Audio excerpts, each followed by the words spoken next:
डम डम डम डोलम डोल, मैं हूँ एकदम गोलम गोल।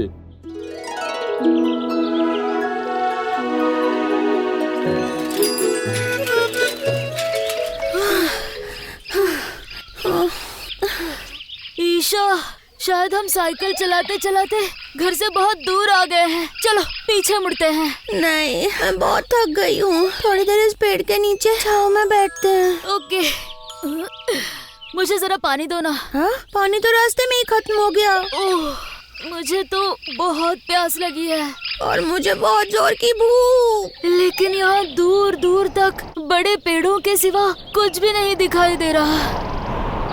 थके हारे को ठंडी छांव, भूखे प्यासे को पानी और खाना, सब कुछ मिलेगा यहाँ। ये कौन बोला? हाँ, कौन है यहाँ? मेरे और तुम्हारे सिवा तो कोई नहीं। ओह, लगता है हमारे भूख और प्यास का असर हमारे दिमाग पर होने लगा है। अजीब अजीब आवाजें सुनाई दे रही है। हाँ, चलो चलो। रुको मेरे प्यारे बच्चों, डरो मत। थोड़ा मीठा पानी और ये कुछ फल खाकर मेरी छांव में थोड़ा आराम करके निकलना। लो, खा लो। हाँ? क्या तुम कोई भूत हो? या कोई जादुई जिन जो इच्छा मांगो वो पूरी करता है? कौन हो तुम? मैं तो तुम्हारे सामने यहाँ हर जगह हूँ। ध्यान से देखोगे तो मुझे ही पाओगे। यहाँ तो पेड़ ही पेड़ है। हाँ ईशा, कहीं तुम वो कहानी के कल्पवृक्ष तो नहीं जो मांगी हुई हर इच्छा पूरी करता है? डम डम डम डोलम डोल, मैं हूँ एकदम गोलम गोल। हाँ अश्मा, तुम? हमें लगा वो अद्भुत कहानी वाला पेड़ कल्पवृक्ष है जो मांगी हर इच्छा पूरी करता है। अरे अरे अरे अरे अरे, अभी भी तुम्हारी भूख और प्यास की इच्छा पूरी करने वाला ये नारियल पानी और फल यहाँ के पेड़ से ही तो लाए हैं। अरे दोस्तों, कल्पवृक्ष की कहानी कोई जादू दिखाने के लिए नहीं बनी है, बल्कि वो एक सोच है। सोच? मुझे कुछ समझ नहीं आ रहा अश्मा। क्या ये इच्छा पूरी करने वाला जादुई पेड़ सच में होता है या सिर्फ एक मनगढ़ंत कहानी? तुम्हारे इस सवाल को थोड़ा ट्विस्ट करते हैं। विज्ञान और तर्क से कल्पवृक्ष की कहानी को समझते हैं। ज्ञान से हिला दे जहां, अश्म पत्थर है महान।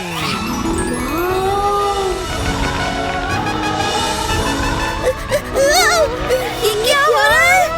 हाँ, ये सब सच में हो रहा है या हम किसी सपने में हैं?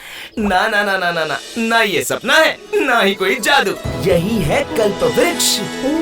अश्मा, यहाँ तो पूरी दुनिया बसी हुई है। हाँ। ये पंछी, ये छोटे छोटे जीव जंतु, उनके घर, टहनियों से बने ये रास्ते। वाह! ऐसा लगता है जैसे ये पेड़ ही भगवान बनकर इस पूरी दुनिया को चला रहा हो। सही समझ रहे हो दोस्तों। इस कल्पवृक्ष का उल्लेख समुद्र मंथन की कथा में मिलता है। जब समुद्र मंथन के दौरान 14 रत्न निकले, उनमें से कल्पवृक्ष भी एक था। अच्छा। कहा जाता था कि ये एक ऐसा वृक्ष है जो मन की हर अच्छी इच्छा पूरी कर देता है। हाँ। पर हमारे बुजुर्ग हमेशा समझाते थे कि असली कल्पवृक्ष कोई जादुई पेड़ नहीं, बल्कि वही पेड़ होता है जो हमें जीवन दे। अरे वाह! जीवन के चक्र में ये पेड़ एक अहम कड़ी है जो प्रकृति, मनुष्य और सभी जीव जंतुओं के बीच संतुलन बनाए रखती है। अरे वाह! इसी वजह से उन्होंने पेड़ों को भगवान जैसा सम्मान दिया, ताकि आने वाली पीढ़ियाँ कभी प्रकृति से दूर न हो। मतलब यहाँ का हर एक पेड़ कल्पवृक्ष है जो इंसान की हर जरूरत, इच्छाओं को पूरा करता है। हाँ ईशा। वो कैसे? चलो इसे पेड़ की जड़ से समझते हैं।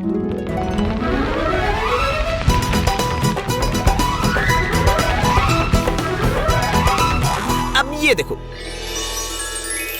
मिट्टी और पानी जड़ों का आधार होते हैं। पेड़ धरती से पोषण लेकर मिट्टी को थामे रखता है, उसे उपजाऊ बनाता है और छोटे छोटे सूक्ष्म जीवों के लिए जीवन का सहारा बनता है। अच्छा। ये देखो, पेड़ जड़ों से पानी उठाकर तने के रास्ते हर पत्ते तक पहुंचाता है। पत्तों से निकलने वाली नमी हवा में घुल जाती है, जिससे जल चक्र चलता रहता है और बारिश का भी संतुलन बना रहता है। ओह। और बदले में हमें ऑक्सीजन देता है। पेड़ हवा से कार्बन डाइऑक्साइड सोख लेता है, जिससे हवा साफ रहती है और धरती का ताप संतुलित बना रहता है। और यही पेड़ आकाश की ओर बढ़ते हुए हमें छाया देता है। ये पेड़ ही पंचतत्वों का प्राकृतिक रूप है। मिट्टी, पानी, सूरज, हवा और आकाश इस सब के भीतर समाये हुए हैं। और यही है कल्प वृक्ष का विज्ञान। अश्मो, स्कूल की किताबों में भी नारियल के पेड़ को कल्प वृक्ष कहा गया है, क्योंकि इसके हर हिस्से जैसे फल, पानी, पत्तियाँ, तना और जड़ का उपयोग भोजन, तेल, रस्सी, घर बनाने के लिए होता है। हाँ, और नीम का पेड़ भी तो कितना औषधि होता है। इन्हीं अनेक पेड़ों के गुणों से मिलकर बनी है कल्प वृक्ष की कल्पना। दुनिया के वे पेड़ जो शुद्ध वायु देते हैं, जल संरक्षण करते हैं, भोजन, औषधि और जैव विविधता संभालते हैं, जो जीवन की हर वास्तविक जरूरत को पूरी करते हैं, उन्हें ही हम कल्प वृक्ष कह सकते हैं। कल्प वृक्ष जितना विशाल रूप उतना ही गहरा इसका अर्थ है अश्मो। हाँ, दोस्तों, कल्प वृक्ष एक प्रेरणा है और साधारण पेड़ उस प्रेरणा की पूर्ति। कल्प वृक्ष कोई अलग आसमान से उतरा जादुई पेड़ वेड़ नहीं है। वो एक सोच है जिसमें मनुष्य ने ये जाना कि अगर पेड़ बचे रहेंगे तो जीवन बचे रहेगा।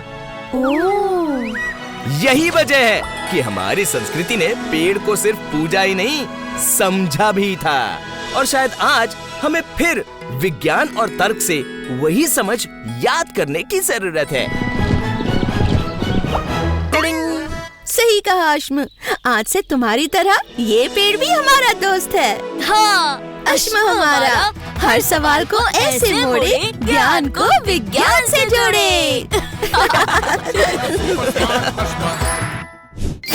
सवाल आएंगे तो अश्मा भी आएगा, अगली कहानी को और मजेदार बनाएगा। जुड़े रहिए हमारे साथ नई कहानी और नए एडवेंचर के लिए।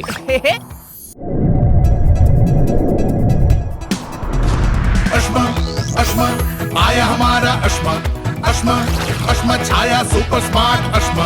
गोल गोल घूमता, चक्कर खाता, झूमता, उड़ता, हंसता हंसाता, जादुई पत्थर अश्मा दुनिया गोल घुमाता। अश्मा, अश्मा, आया हमारा अश्मा, अश्मा, अश्मा छाया सुपर स्मार्ट अश्मा। हर सवाल झट से सुलझाता, ज्ञान से विज्ञान सिखाता। हर सवाल झट से सुलझाता, ज्ञान से विज्ञान सिखाता। सुहाना सफर अनोखा अश्मा मजेदार बनाता। अश्मा, आया हमारा अश्मा, अश्मा, अश्मा छाया सुपर स्मार्ट अश्मा। अश्मा, अश्मा, आया हमारा अश्मा, अश्मा, अश्मा छाया सुपर स्मार्ट अश्मा।